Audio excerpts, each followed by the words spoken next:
Bonjour, la Bible dit dans Deutéronome 25 au verset 16, car quiconque fait ces choses, quiconque commet une iniquité, est en abomination à l'Éternel ton Dieu.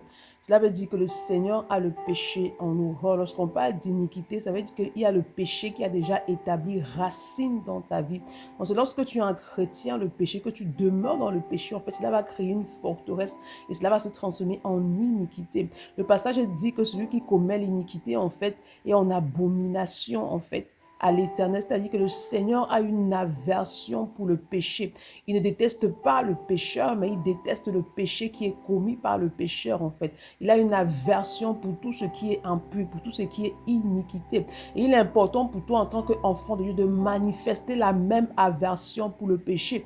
Parce que tu ne manifestes pas la même aversion pour le péché, alors tu ne peux pas, tu auras du mal à demeurer sous la couverture spirituelle de l'Éternel. Pourquoi? Parce que le péché te déconnecte de Dieu, le péché te sépare de sa présence, le péché attire la mort et la destruction dans ta vie. C'est pourquoi ce matin, demande au Saint-Esprit d'activer en toi une aversion pour le péché, une aversion pour l'iniquité, une aversion pour tout ce qui ne glorifie pas le Seigneur et pour tout ce qui ne s'aligne pas à la parole du Seigneur. Demande au Saint-Esprit d'accorder la grâce de demeurer dans une vie de consécration, de vivre une vie parfaite, une vie qui honore parfaitement le Seigneur. Bonne journée. Shalom.